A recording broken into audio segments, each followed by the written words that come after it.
अब हम सीखेंगे वर्डप्रेस में प्लगइन्स क्या होते हैं।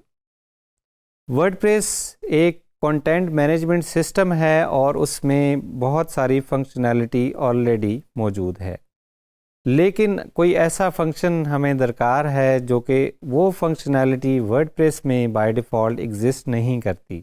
तो अब हम परेशान हो जाएंगे कि अब हमने क्या करना है, क्योंकि ये फंक्शनैलिटी तो वर्डप्रेस में है ही नहीं। लेकिन दूसरी साइड पे हम ये भी कहते हैं कि हम वर्डप्रेस पे किसी भी किस्म की वेबसाइट बना सकते हैं।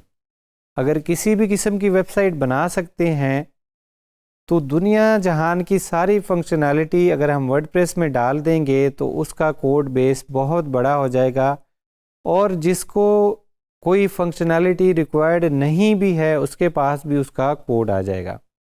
इसके लिए वर्डप्रेस को मिनिमलिस्ट रखा गया है कि जो एक स्टैंडर्ड वेबसाइट के फीचर होते हैं सिर्फ वही उसमें इंक्लूड किए गए हैं, और बाकी कोई भी फंक्शनैलिटी अगर हमने ऐड करनी है तो वो हम करते हैं प्लगइन्स के थ्रू। कोई भी मल्टीपर्पज़ जब चीज़ होती है तो उसमें हम डिफरेंट टूल्स ऐड ऑन साथ करते हैं, तभी हम उससे उसका प्रॉपर काम ले सकते हैं। फॉर एग्ज़ाम्पल हमारे पास एक ड्रिल मशीन है, उससे हम डिफरेंट दीवार में सुराख निकाल सकते हैं, हम लकड़ी में सुराख निकाल सकते हैं, या उसी ड्रिल मशीन की मदद से हम पेच भी टाइट कर सकते हैं, हम उसके स्क्रू भी टाइट कर सकते हैं। सो अगर हमने स्क्रू टाइट करना है तो उसके साथ हम डिफरेंट किस्म का टूल अटैच करेंगे। अगर हमने दीवार में सुराख निकालना है तो उसके साथ हम डिफरेंट किस्म का टूल अटैच करेंगे।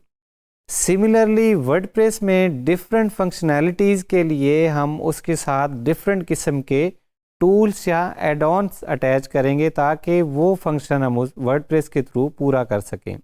अगर हमने ई कॉमर्स साइट बनानी है तो उसके लिए हम एक ऐसा टूल या प्लगइन या एड ऑन अटैच करेंगे जिसके थ्रू हमारी वर्डप्रेस की इंस्टॉलेशन या वर्डप्रेस की साइट में ई कॉमर्स वाली शॉपिंग कार्ट वाली कैपेबिलिटीज़ या फंक्शनैलिटी ऐड हो जाए। अगर हमने कोई पेज बिल्डर चाहिए, हमने पेज बिल्डर चाहिए तो हम कोई पेज बिल्डर का टूल या एड ऑन उसमें इंस्टॉल करेंगे। सिमिलरली कोई भी फंक्शनैलिटी हमें रिक्वायर्ड है और वो वर्डप्रेस में एग्जिस्ट नहीं करती तो हम सर्च करेंगे कोई ना कोई प्लगइन उसके लिए वर्डप्रेस की प्लगइन डायरेक्टरी पे या पेड प्लगइन्स की साइट पे कोई ना कोई प्लगइन उसका मौजूद होगा। फॉर एग्जांपल हमें कॉन्टैक्ट फॉर्म का प्लगइन चाहिए, या हमें लैंडिंग पेजेस का प्लगइन चाहिए, या हमें सर्च इंजन ऑप्टिमाइजेशन का प्लगइन चाहिए, या हमें सिक्योरिटी का प्लगइन चाहिए। सो कोई भी फंक्शनैलिटी अगर हमने अपनी वर्डप्रेस की साइट में ऐड करनी है जो कि पहले से एग्जिस्ट नहीं करती तो उसके लिए हम प्लगइन्स का इस्तेमाल करेंगे। प्लगइन एक stand alone piece of software होता है जो कि आपके वर्डप्रेस के साथ अटैच होके वर्डप्रेस की फंक्शनैलिटी को एक्सटेंड कर देता है, उसमें नए फीचर्स ऐड कर देता है।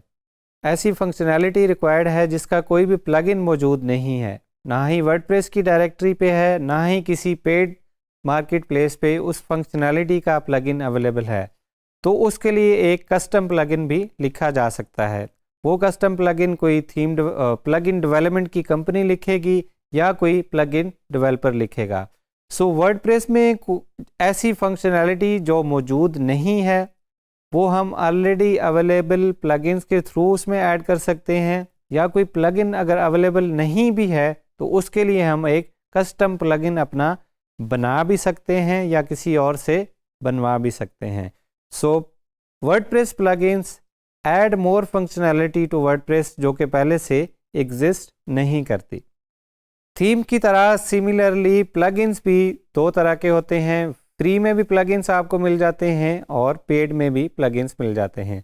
फ्री के प्लगइन्स जो हैं वो थाउजेंड्स ऑफ प्लगइन्स जो हैं वो वर्डप्रेस की प्लगइन्स की डायरेक्टरी पे मौजूद हैं जिनको आप वहाँ से इंस्टॉल कर सकते हैं, और पेड प्लगइन्स जो हैं वो डिफरेंट मार्केट प्लेसेस पे अवेलेबल हैं जहाँ से आप उनको डाउनलोड करके इंस्टॉल कर सकते हैं।